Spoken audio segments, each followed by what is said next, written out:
That's the exact amount I gave my son Marcus and his wife Shanice over 3 years. Not an estimate, not a rough guess.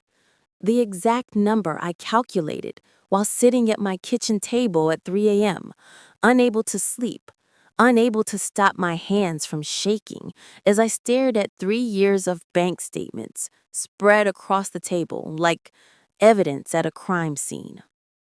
Monthly rent, $1,313 times 36 months equals $47,268.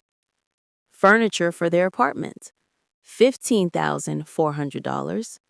Groceries and household supplies, $22,800. Medical emergencies, car repairs, credit card bailouts, $18,500.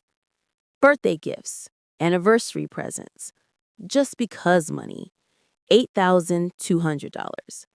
The security deposit when they move to a better neighborhood, $4,500. The laptop Marcus needed for his job applications, $1,800.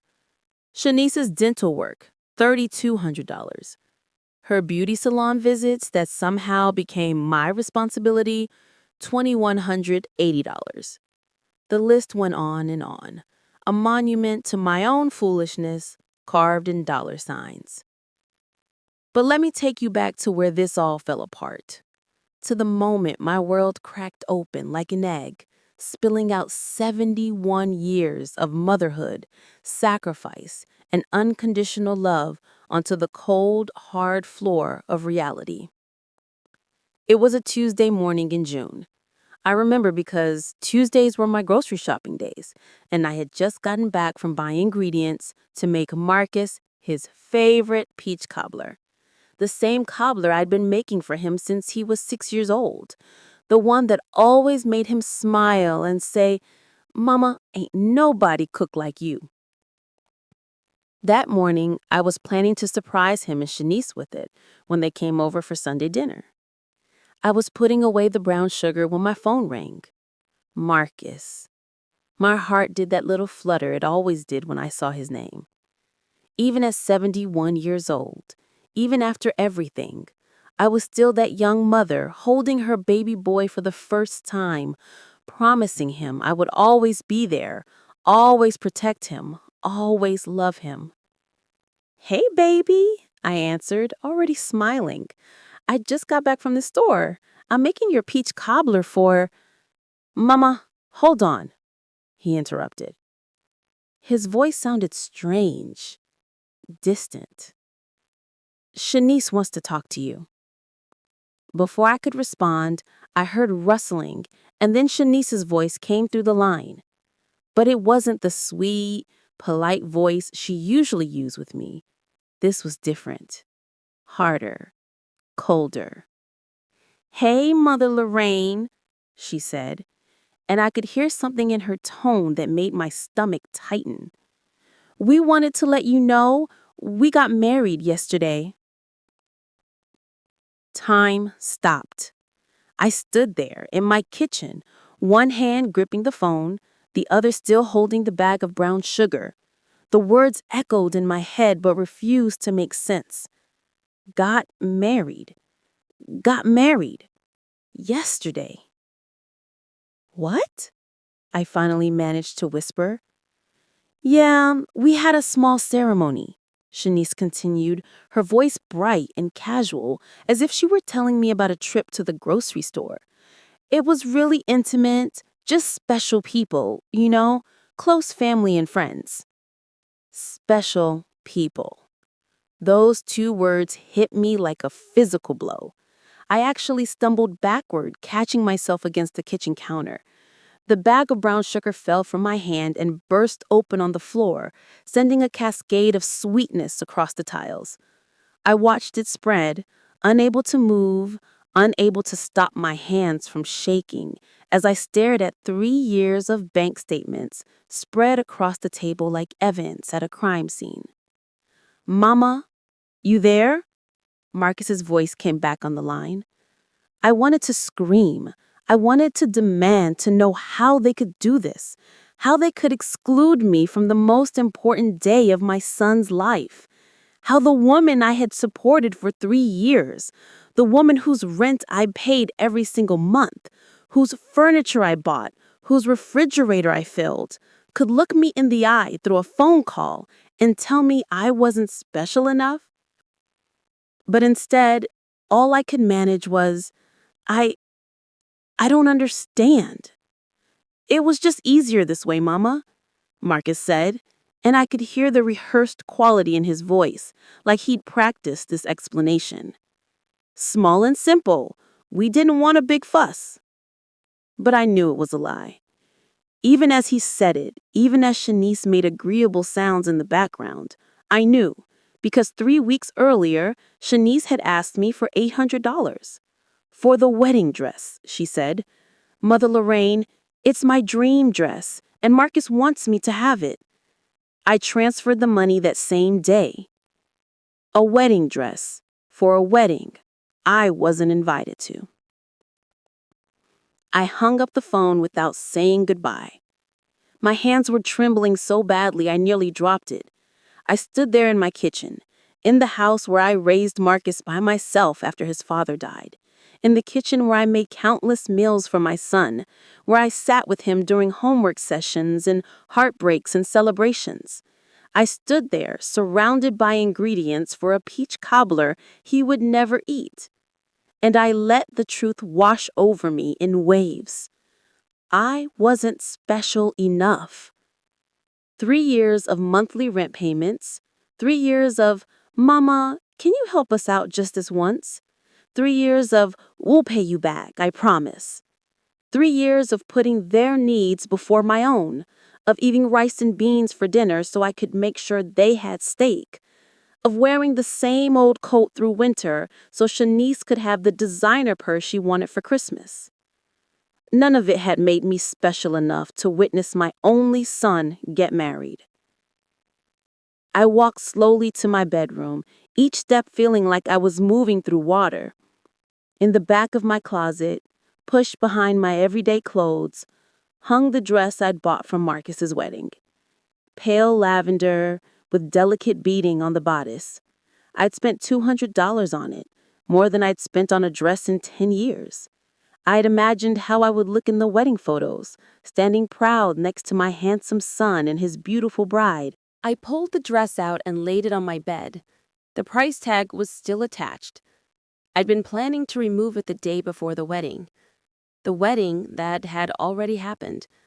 The wedding where Shanice's family had been present, where her mama had probably cried tears of joy, and her daddy had probably walked her down the aisle, where aunties and cousins and friends had celebrated and taken pictures and made memories, while I had been at home, planning a peach cobbler surprise, completely unaware that I had been erased from the most important day of my son's life.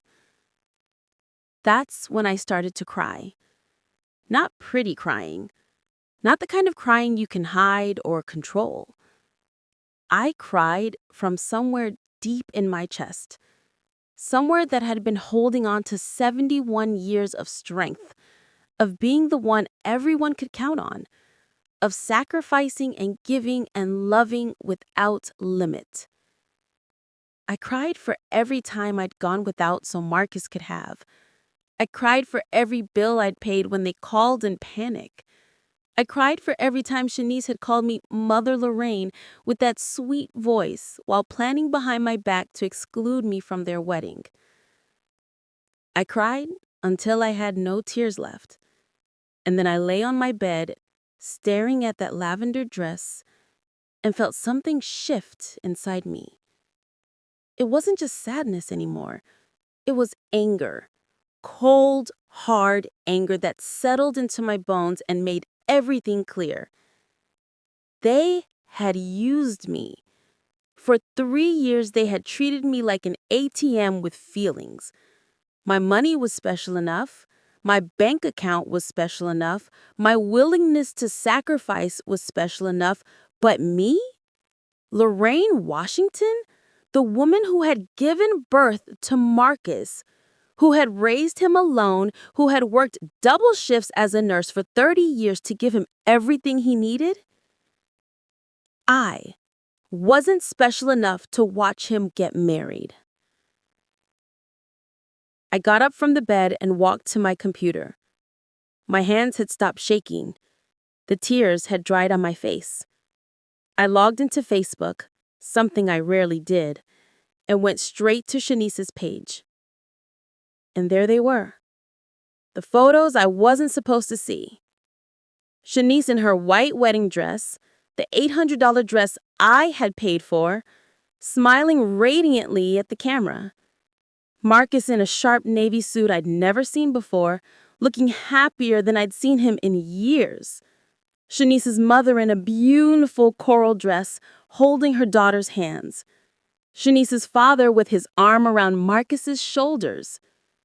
Bridesmaids in matching gold dresses, groomsmen laughing and raising champagne glasses. The ceremony had been at a beautiful outdoor venue with string lights and flowers. Not small, not simple. There were at least 50 people in those photos. 50 special people. I scrolled through every single picture, each one a knife in my heart. There was Shanice's grandmother in her wheelchair, smiling and wiping away tears. There was Shanice's little nephew serving as ring bearer. There was a full buffet dinner. There was a DJ. There was a 3-tier wedding cake. This wasn't an intimate, low-key ceremony. This was a real wedding, with all the trimmings, with family and celebration and joy. They had just decided I wasn't worthy of being part of it. I noticed something else too. In every photo where Marcus should have been smiling at the camera, his eyes looked slightly off, uncomfortable. Like he knew what they had done was wrong but didn't have the spine to stand up for his own mother. In one picture, I saw him looking at his phone with a worried expression while Shanice laughed with her bridesmaids behind him. Had he been thinking about me? Had there even been a moment where he questioned excluding his own mother from his wedding day? Apparently not enough to actually do anything about it. I closed the laptop and sat in the darkness of my living room. The house was so quiet I could hear the clock ticking in the kitchen, each second marking time in a life that suddenly felt very different than it had that morning. That morning, I was Lorraine Washington, devoted mother and generous mother-in-law. By that evening, I had become something else entirely. A woman who had finally, after 71 years, learned what it felt like to be used up and thrown away by the people she loved most. The phone rang again around 8 p.m. It was Marcus. I stared at his name flashing on the screen, and for the first time in my life, I did not answer my son's call. I let it ring once, twice, 3 times until it went to voicemail. 10 minutes later, a text came through. "Mama, I know you're upset. We can explain. Please call me back." I didn't respond. 20 minutes after that, another text. "Mama, please, don't be like this."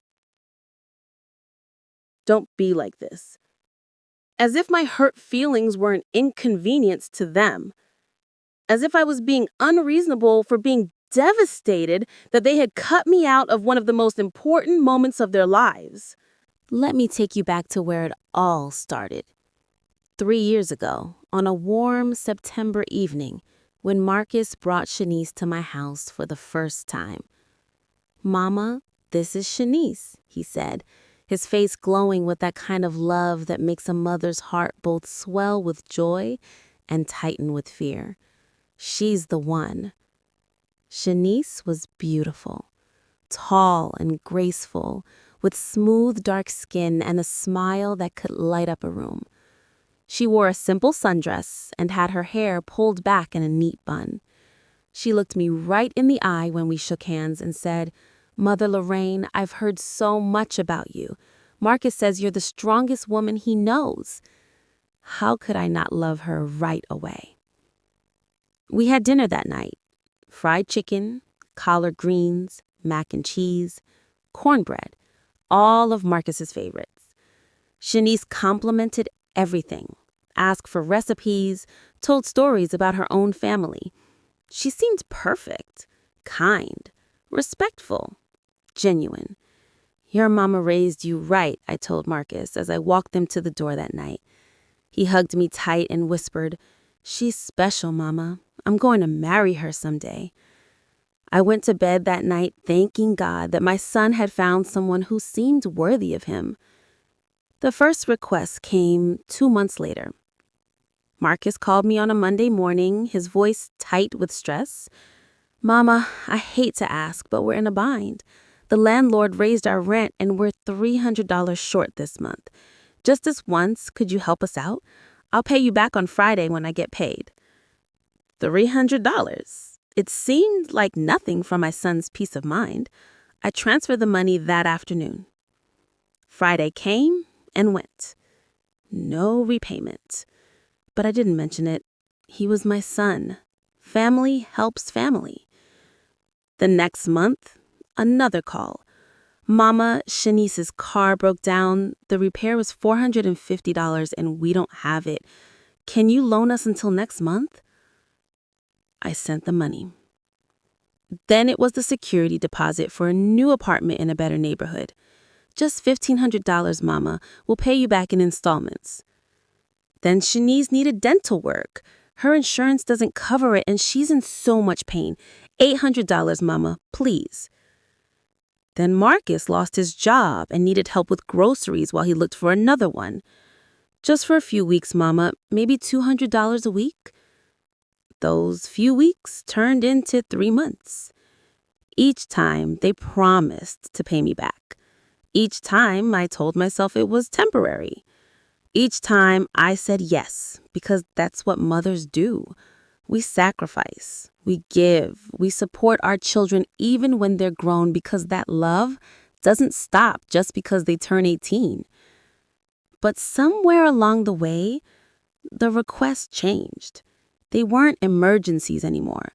They became expectations. "Mama, can you cover our rent this month? We want to save for the wedding." "Mama, Shanice needs a new winter coat. Can you send $300? "Mama, our couch is falling apart. Can you help us get a new living room set?" I started paying their rent every single month. $1,313. Like clockwork. I would get my pension check and my Social Security, and before I paid my own bills, I would transfer $1,313 to Marcus's account. I started buying their groceries. Every 2 weeks, I'd go to the store with a list Shanice texted me and spent $200, sometimes $250, filling bags that I would drive over to their apartment. I bought them a dining table, a coffee table, a new mattress because Shanice said her old one hurt her back, pots and pans, dishes, towels, everything to make their house a home. For Shanice's birthday, she mentioned she'd always wanted a designer handbag. I spent $450 on a Michael Kors purse. Her face lit up like Christmas morning when she opened it. For their anniversary, they wanted to go to a nice restaurant, but were a little short on cash. I gave them $200. When Shanice's mother got sick, I sent $500 to help with medical bills, even though we'd never met. My own bills started piling up. I stopped going to my book club because the $15 monthly fee seemed too expensive. I wore the same winter coat for 3 years, even though the zipper was broken. I ate rice and beans 4 nights a week to save money. I canceled my cable and watched old DVDs instead. But every month, that $1,313 went to Marcus and Shanice. Plus the extras. Always the extras. My sister Patricia called me one evening after I declined her invitation to go see a play. "Lorraine, when's the last time you did something for yourself?" she asked. "I'm fine, Pat, just saving money." Saving for what? Girl, you're 70 years old. Live a little. But I couldn't tell her the truth, that I wasn't saving, that every spare dollar went to supporting my 32-year-old son and girlfriend because they couldn't seem to manage on their own. The thing is, I kept waiting for it to get better. I kept thinking, once Marcus gets a better job or once they get on their feet, but that moment never came. Instead, the requests just kept growing. When Marcus finally got a decent job after 8 months of unemployment, I thought surely now they could take over their own rent. But the first thing Shanice said was, Mother Lorraine, now that Marcus is working, we want to start saving for a house. Would you mind continuing to help with rent for just a little while longer? A little while longer stretched into another year. I calculated it all out one sleepless night. In 3 years, I had given them $127,500 of my retirement money. Money that my late husband Jerome had worked 2 jobs to save. Money that I had added to with 30 years of nursing, working double shifts, sacrificing my body and my time. Money that was supposed to carry me through my final years with dignity and comfort. Instead, I was living like I was poor while they lived like they were comfortable. And the worst part? I did it willingly. Every single time they called, every single time they needed something, I said yes, because I thought that's what love looked like. I thought being a good mother meant never saying no. I thought supporting them was the same as being loved by them. I was so very, very wrong. Looking back now, I can see all the red flags I ignored. The way Shanice's voice got sweeter right before she asked for money. The way Marcus stopped calling just to talk and only reached out when they needed something. The way they never invited me over anymore unless I was bringing groceries or had sent them money recently. I can see how I became not a mother or mother-in-law, but a resource to be managed. An ATM with feelings that they had learned exactly how to manipulate. But on that Tuesday in June, standing in my kitchen with brown sugar spilled across the floor and my heart shattered in my chest, all of those realizations came flooding in at once. I had spent $127,500 buying their comfort while sacrificing my own. And in return, they had decided I wasn't special enough to attend their wedding. I couldn't sleep that night.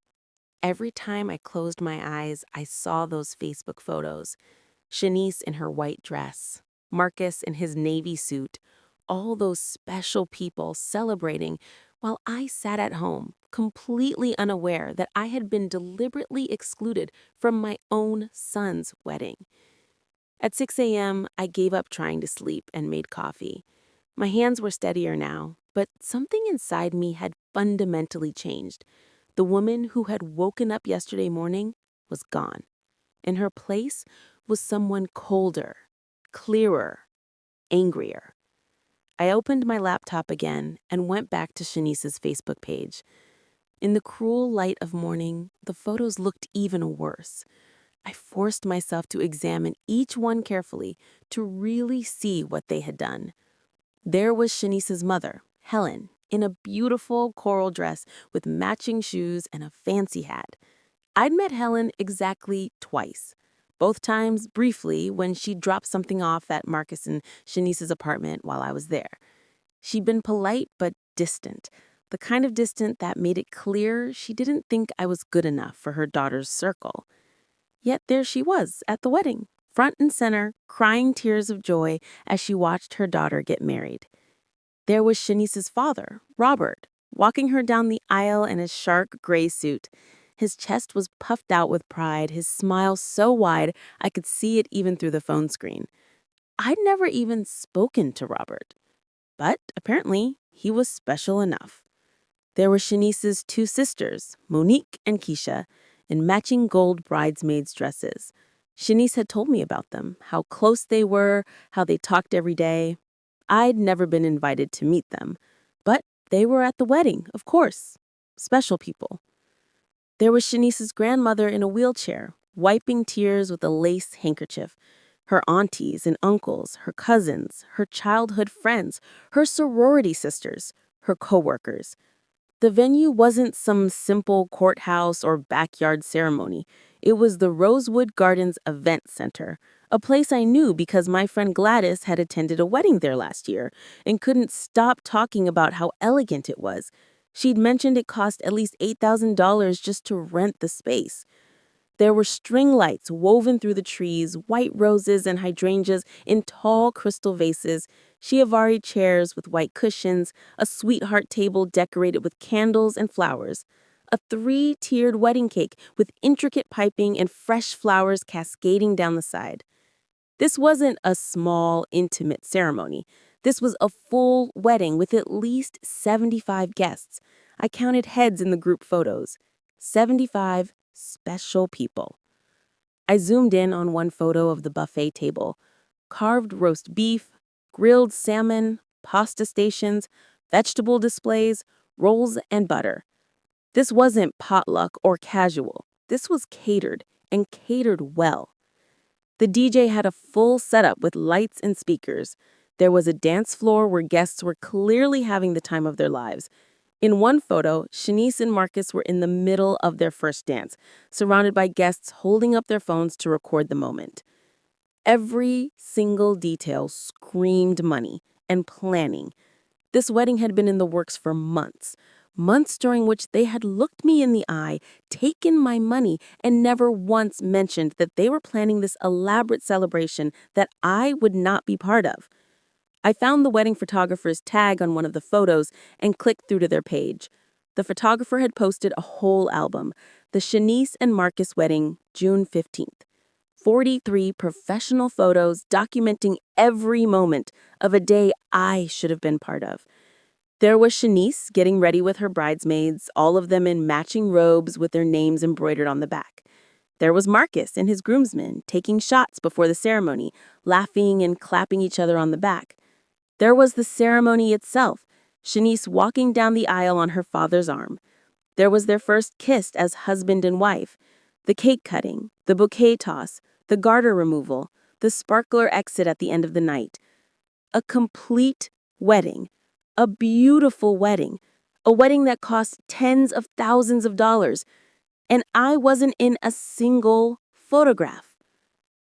But I knew where some of that money had come from, didn't I?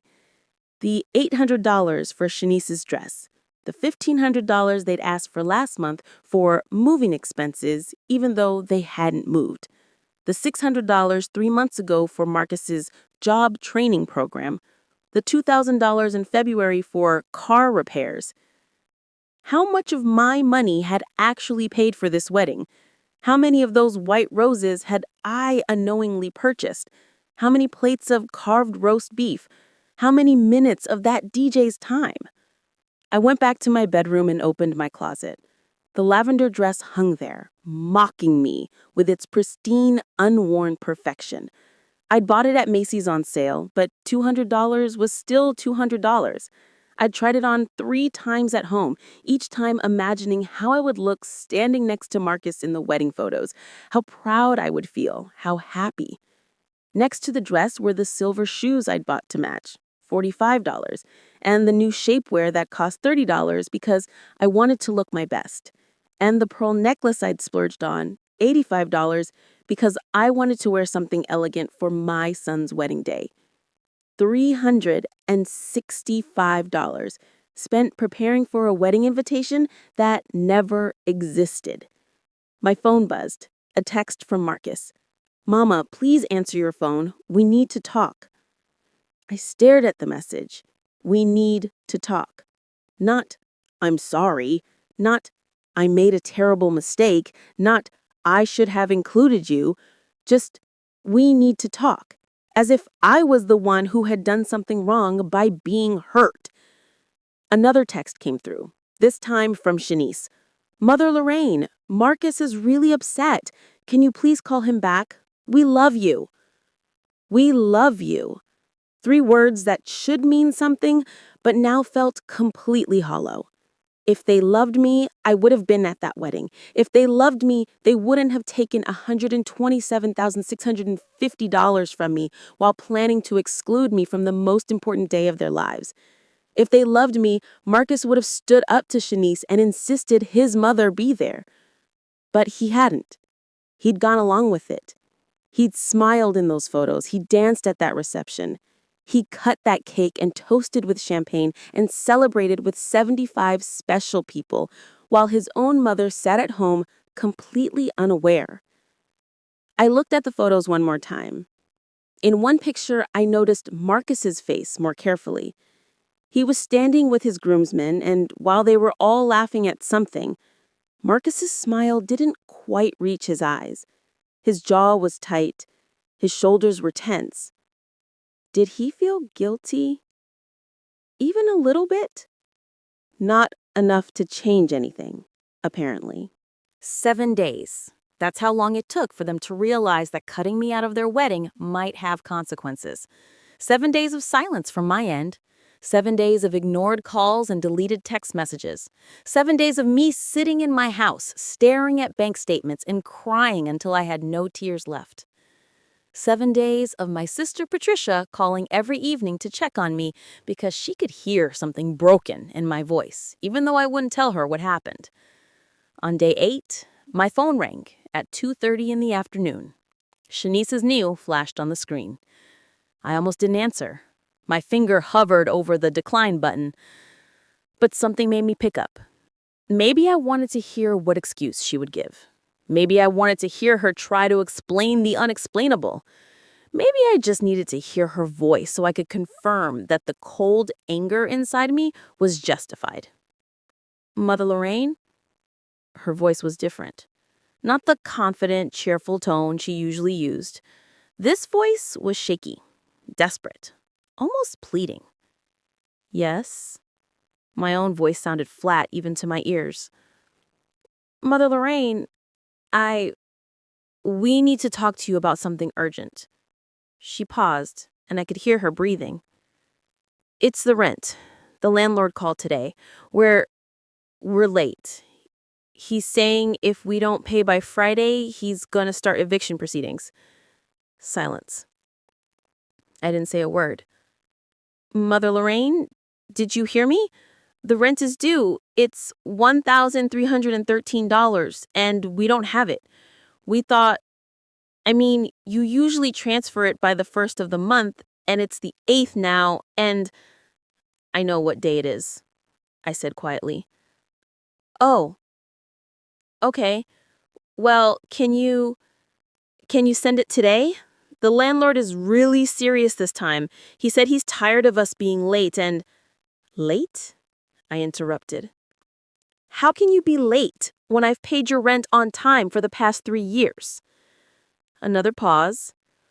Well, yes, but this month you didn't, and you thought I would just keep paying forever? Mother Lorraine, I don't understand. Did something happen? Are you okay? Is there a problem with your bank? Her voice had shifted slightly. Less desperate, more confused. Like she genuinely couldn't comprehend why the money flow had stopped. I laughed. It came out harsh and bitter, a sound I'd never made before in my life. Is there a problem with my bank?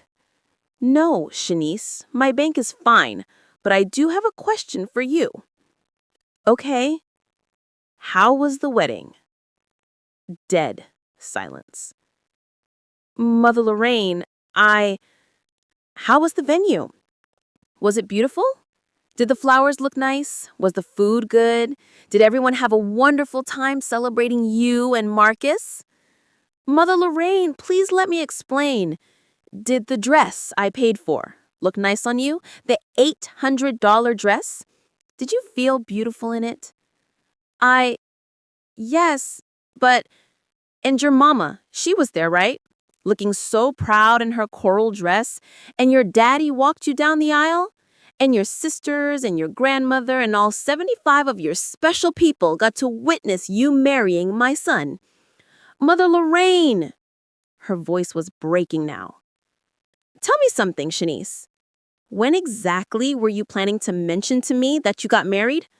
Next month? Next year? Or were you just going to keep taking my money and hope I never found out? That's not fair. Fair? My voice rose for the first time. You want to talk to me about fair? I gave you $127,650 over 3 years, Shanice. $127,650. I paid your rent every single month. I bought your furniture. I filled your refrigerator. I paid for your medical bills and your car repairs and your credit cards and your wedding dress. And do you know what I got in return? She was crying now. I could hear it. I got to find out through a phone call that I wasn't special enough to be invited to my own son's wedding. I got to see photos on Facebook of everyone else celebrating while I sat at home like a fool. I got to realize that for 3 years, you and Marcus have been using me. Not loving me, using me. That's not true. We do love you, Mother Lorraine. We love you so much, and we're so sorry. We just... Stop. My voice was ice cold now. Stop lying. If you loved me, I would have been at that wedding. If Marcus loved me, he would have insisted I be there. But you didn't, and he didn't, because you don't see me as family. You see me as a bank account with feelings. That's not true. Then tell me, Shanice, when was the last time you called me just to talk? Just to see how I was doing? Not to ask for money, not because you needed something, but just because you wanted to hear my voice. Silence. That's what I thought. Now you called me today because the rent is due. You called me because you need money, just like always. Well, let me tell you something, and I want you to hear this very clearly. I took a deep breath. This was it. The moment everything changed. I only help special people, Shanice. And apparently, I'm not special enough for your family. So why should you be special enough for mine? Mother Lorraine, please, we'll be evicted. We have nowhere to go. You should have thought about that before you got married without me. You're both grown adults with jobs. Figure it out the way everyone else does. The way I had to figure it out when I was raising Marcus by myself after his father died. But we can't afford. I couldn't afford it either. You think I had extra money lying around?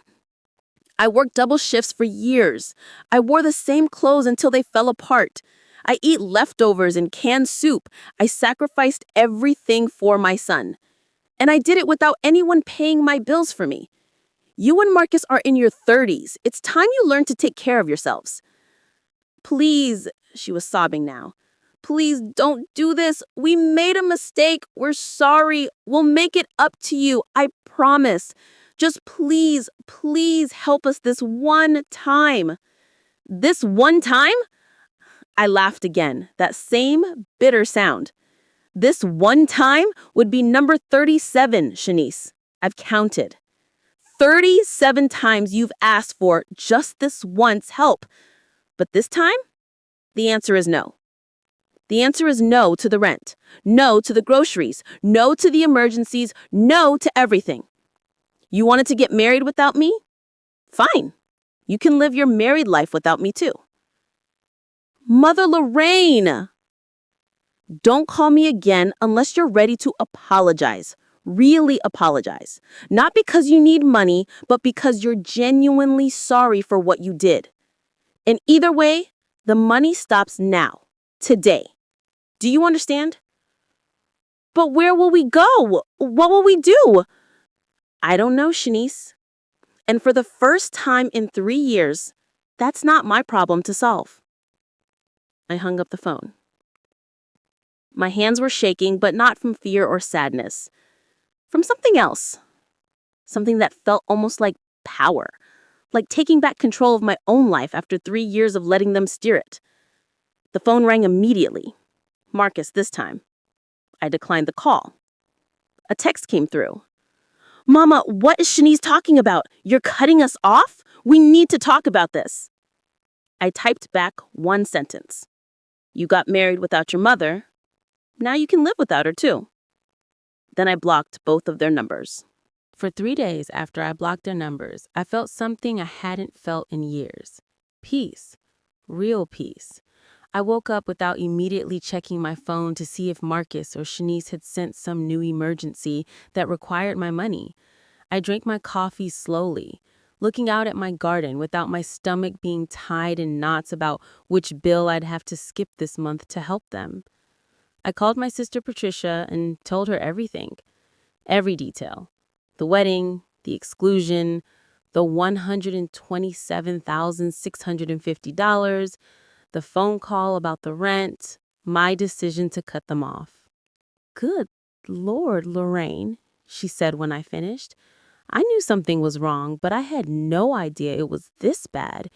You did the right thing, sis. The absolutely right thing." "You think so?" Part of me still felt guilty.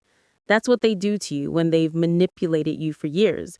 They make you feel wrong for finally standing up for yourself. "Are you kidding me? Baby, you should have done this 2 years ago. Those two were bleeding you dry. And to not invite you to the wedding after everything you've done? That's lower than low." Hearing Patricia validate my decision helped. But the peace didn't last long. On the fourth day, there was a knock on my door at 8 a.m. I opened it to find Marcus and Shanice standing on my porch. Marcus looked terrible, unshaved, tired, his clothes wrinkled like he'd slept in them. Shanice's eyes were red and puffy from crying. For a moment, just a moment, my mother's heart wanted to pull Marcus inside and make everything okay. Then I remembered the Facebook photos and kept my hand on the door. "Mama," Marcus started, his voice breaking. "Mama, please, we need to talk." I said everything I needed to say on the phone. "But you blocked our numbers. How are we supposed to communicate with you?" "You weren't communicating with me, Marcus. You were using me. There's a difference." "That's not fair," Shanice burst out. "We love you. We made a mistake with the wedding, okay? We're sorry, but you can't just abandon us." I stared at her. "I can't abandon you, Shanice. You abandoned me first. You cut me out of the most important day of Marcus's life. You took my money for a wedding dress and didn't invite me to see you wear it. Don't you dare talk to me about abandonment." Marcus stepped forward. "Mama, listen, we messed up. I know that.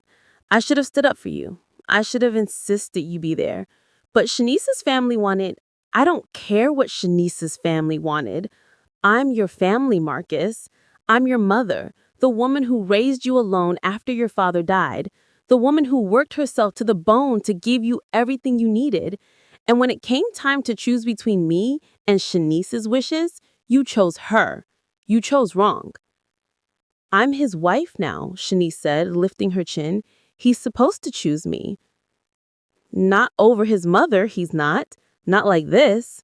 A real wife would have insisted her husband's mother be at the wedding. A real wife would have honored the woman who sacrificed everything for the man she loves. But you didn't, because you never saw me as family. You saw me as a resource." "That's not true," Shanice was crying again. "I always respected you." "Respect? You call this respect? Taking over $100,000 from me and then excluding me from your wedding? That's not respect, Shanice. That's manipulation. That's use and abuse disguised as a family relationship." Marcus's face crumpled. "Mama, we're going to be evicted. The landlord already gave us a notice. We have until the end of the week to pay or we're out. Where are we supposed to go?" "You're both adults with jobs. Figure it out." "My job doesn't pay enough to cover the rent by itself," Marcus was pleading now. "And Shanice is in between positions." "Shanice has been in between positions for 2 years. When is she going to find a position and keep it?" Shanice's face flushed red. "I've been trying. The job market is terrible." "The job market was good enough for me when I was raising your husband alone. I didn't have the luxury of being in between positions. I worked and worked and worked because I had a child depending on me. But you two don't have children. You only have yourselves to take care of. And you can't even do that. We had you helping us. You thought wrong. You thought I'd keep giving forever while you took and gave nothing back. Not even basic respect. Not even a seat at your wedding. It was Shanice's family. Marcus exploded. Her mother said it would be too crowded if we invited everyone. But you invited 75 people, Marcus. 75. You couldn't find room for one more? For your own mother? He had no answer for that. Neither did Shanice. Here's what's going to happen, I said, my voice steady and cold. You two are going to leave my porch. You're going to figure out your lives like the adults you claim to be, and you're not going to contact me again unless it's to give me a real, genuine apology. Not because you need something, not because you want something, but because you're truly sorry for how you treated me. Mama, I'm done, Marcus. I'm done being used. I'm done sacrificing my happiness for people who don't appreciate it. I'm done being an ATM. I'm done. I started to close the door, but Shanice put her hand out to stop it. You can't do this to us, she said, and her voice had changed. The pleading was gone. Now there was something harder underneath. We'll take legal action if we have to. I stared at her. Legal action? For what? You've been supporting us for 3 years. You created a pattern of financial dependence. We'll sue you for continued support. My cousin is a lawyer, and he said we might have a case. The audacity of it took my breath away. They were actually threatening to sue me for refusing to keep giving them money? Marcus looked uncomfortable. Shanice, maybe we shouldn't. No, Marcus. She's being unreasonable, and she needs to understand there will be consequences. I opened the door wider and looked Shanice right in the eye. You want to sue me? Go ahead. Get your cousin lawyer involved. But let me tell you what will happen. Every text message where you asked for money, every bank transfer I made, every receipt for every piece of furniture I bought you, I've kept it all. And when we get in front of a judge, I'll show them exactly what kind of people you are. People who took over $100,000 from a 71-year-old woman and then excluded her from their wedding. Shanice's confidence wavered. And another thing, I continued, you'll make sure everyone knows. Your family, your friends, your church, everyone who was at that wedding will know that you took my money to help pay for it and then didn't even invite me. Let's see how special you feel when everyone knows what you did. You wouldn't, Shanice whispered. Try me. Sue me and I'll make sure the whole world knows who you really are. Marcus grabbed Shanice. Come on, let's go. But Marcus, I said let's go. He looked at me one last time and I saw something in his eyes. Shame, finally. Mama, I'm sorry. I'm so sorry. Then they left. I closed the door and leaned against it, my heart pounding. They had threatened to sue me. They had actually threatened to take legal action because I wouldn't keep giving them money. How had I raised a son who would allow his wife to threaten his own mother? But I wasn't scared. I was prepared. That night, I did something I should have done years ago. I called a lawyer. The lawyer's name was Janet Richardson, a sharp-eyed Black woman in her 50s who came highly recommended by Patricia. I sat in her office 2 days after Marcus and Shanice's visit, and I laid out everything. Every bank statement, every text message, every receipt. 3 years of financial records spread across her desk like evidence at a crime scene. Janet looked through it all with the calm efficiency of someone who'd seen cases like mine before. When she finished, she leaned back in her chair and shook her head. Mrs. Washington, I'm going to be straight with you. What your son and daughter-in-law did is called financial elder abuse, even if you gave the money willingly. The pattern here is clear. They created a dependency, exploited your generosity, and now they're threatening legal action when you set boundaries. Can they really sue me? I asked. They can try. Anyone can file a lawsuit, but they won't win. You have no legal obligation to support your adult son and his wife. None. The fact that you did it out of love and generosity doesn't create a binding contract. She tapped the stack of papers. However, I want you to be prepared. If they do sue, or if they try something else, this could get ugly. Uglier than it already is? Janet smiled grimly. Elder abuse cases often escalate. They might try to claim you're mentally incompetent. They might try to get power of attorney over your finances. They might spread rumors about your mental state to justify their actions. My stomach dropped. They wouldn't. Mrs. Washington, they took over $100,000 from you and excluded you from a wedding. Then they threatened to sue when you said no more? Yes, they would. She was right. 3 weeks later, I received a certified letter. But it wasn't a lawsuit. It was worse. Marcus and Shanice, with the help of Shanice's cousin attorney, were petitioning for guardianship over me. They claimed I was showing signs of dementia and financial incompetence. They claimed I needed someone to manage my affairs for my own protection. They had statements from their landlord saying I'd suddenly stop paying their rent without explanation. They had a statement from some doctor I'd never met, claiming my behavior was consistent with early-stage cognitive decline. They were trying to have me declared mentally incompetent so they could control my money. I called Janet immediately, my hands shaking so hard I could barely hold the phone. "They're doing exactly what I warned you about," Janet said. "But don't panic. We're going to fight this, and we're going to win. Do you have a doctor who can testify to your mental competence?" "I see Dr. Morris every 6 months for my checkups. She's been my doctor for 15 years. "Perfect. I'll get her records and a statement. We'll also have you evaluated by a geriatric psychiatrist, just to be thorough. Mrs. Washington, when we're done, there won't be any doubt that you're perfectly capable of managing your own affairs." The next month was a nightmare. I had to undergo a full psychiatric evaluation with Dr. Helena Foster, a kind woman who asked me hundreds of questions and put me through memory tests and cognitive assessments. I had to gather character witnesses. I had to document every decision I'd made, every bill I paid on time, every aspect of my life to prove I wasn't losing my mind. Patricia flew in from Chicago and stayed with me. My friend Gladys from church organized a prayer circle. My neighbor, Mr. Cooper, who I'd known for 20 years, wrote a letter stating I was the most clear-headed person he knew.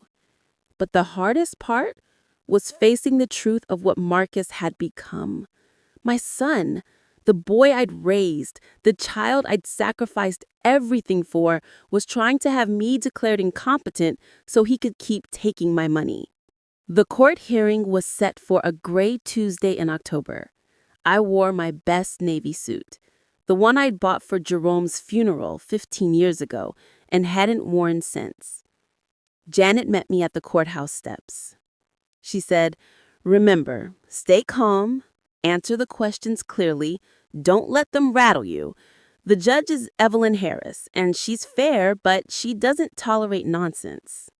We walked into the courtroom, and there they were, Marcus and Shanice sitting with their lawyer, a slick-looking man in an expensive suit. Marcus wouldn't meet my eyes, but Shanice stared at me with something cold and calculating in her expression. This was really happening. My own son was sitting across a courtroom from me, trying to take away my independence. Judge Harris was a black woman in her 60s with gray hair pulled back in a tight bun and eyes that missed nothing. She read through the petition, then looked up at Marcus and Shanice's lawyer. "Mr. Reynolds, your clients are petitioning for guardianship of Mrs. Lorraine Washington on grounds of mental incompetence. Present your evidence." Mr. Reynolds stood up smoothly. "Your Honor, my clients are deeply concerned about Mrs. Washington's recent erratic behavior. For 3 years, she provided consistent financial support to her son and daughter-in-law. Then, suddenly, without warning or explanation, she cut off all contact and all financial assistance. This dramatic personality change is consistent with dementia or other cognitive decline. He presented the landlord's statement, a letter from Shanice's mother claiming I'd seemed confused and disoriented the 2 times she'd met me, complete lies. And then the statement from Dr. Marcus Webb, the doctor I'd never met, claiming my behavior was concerning. Furthermore, Your Honor, Mr. Reynolds continued, Mrs. Washington has alienated herself from her only family. She's refusing contact with her son. She's made rash financial decisions. These are classic signs of someone who needs protection from herself. Janet stood up. Your Honor, if I may, what Mr. Reynolds describes as erratic behavior is actually a rational woman setting boundaries after years of financial exploitation. Mrs. Washington didn't suddenly cut off contact without reason. She discovered that her son had gotten married without inviting her, despite the fact that she had provided significant financial support, including funding the wedding dress. Any reasonable person would be hurt and angry. Objection, Your Honor. Mr. Reynolds jumped in. My client's personal decisions about their wedding guest list are not relevant to— Overruled, Judge Harris said sharply. If this woman gave them money for a wedding she wasn't invited to, that's absolutely relevant to the question of who's exploiting whom. Continue, Miss Richardson. Janet smiled. Thank you, Your Honor. We have extensive documentation showing that Mrs. Washington is not only mentally competent, but has been managing her finances responsibly for decades. The only questionable financial decisions she made were giving over $127,000 to her son and daughter-in-law over 3 years. And even that wasn't incompetence, it was generosity being taken advantage of. She presented my medical records from Dr. Morris, the psychiatric evaluation from Dr. Foster, which showed I had perfect cognitive function, bank statements showing I'd paid all my own bills on time, managed my accounts properly, and only struggled financially because I was supporting 2 other adults. Then came the witnesses. Dr. Foster testified that I was sharper than most people half my age. Dr. Morris confirmed I'd never shown any signs of cognitive decline. Mr. Cooper testified that I was the one who reminded him to take his medications and even helped him organize his bills when he had surgery last year. Gladys testified that I balanced the church fundraising budget every year without a single error. Patricia took the stand and told the truth about how I'd been sacrificing my own comfort to support Marcus and Shanice. My sister ate rice and beans for dinner so her son could have steak. She wore a broken coat for 3 winters so his apartment could be warm. And when he excluded her from his wedding after everything she'd done, she finally found the strength to say enough. That's not dementia, Your Honor. That's dignity. Then it was my turn to testify. I walked to the witness stand on steady legs and looked directly at Judge Harris. Janet asked me questions, and I answered each one clearly. I explained the 3 years of support, the wedding exclusion, the phone call demanding rent money, and my decision to stop enabling them. Mrs. Washington, Janet asked, do you regret your decision to stop providing financial support? No, ma'am. I only regret that it took me so long to see that I was being used. Do you love your son? My voice caught. I will always love my son, but love doesn't mean letting people hurt you over and over. Love doesn't mean sacrificing your own well-being to enable adults who refuse to take responsibility for themselves. Mr. Reynolds tried his best during cross-examination. He asked about my finances, my daily routine, my relationships. Every question was designed to make me seem confused or isolated or incompetent. Mrs. Washington, isn't it true that you've cut off all contact with your only son? I set a boundary with someone who was using me. That's not incompetence. That's self-respect. Isn't it true that you suddenly stopped paying bills you'd been paying for 3 years? I stopped paying someone else's bills. I've never missed paying my own bills.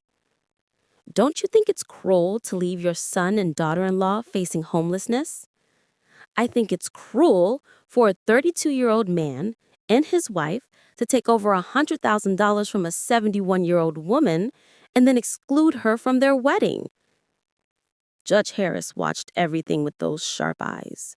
When Mr. Reynolds finally sat down, she looked at Marcus and Shanice. Mr. Richter, would you like to testify? Marcus stood up slowly. He looked like he'd aged 10 years in the past few months. Yes, Your Honor. He took the stand, and his lawyer asked him to describe my concerning behavior. My mother was always so generous, Marcus said, his voice shaky. She always helped us when we needed it, and then suddenly she just stopped.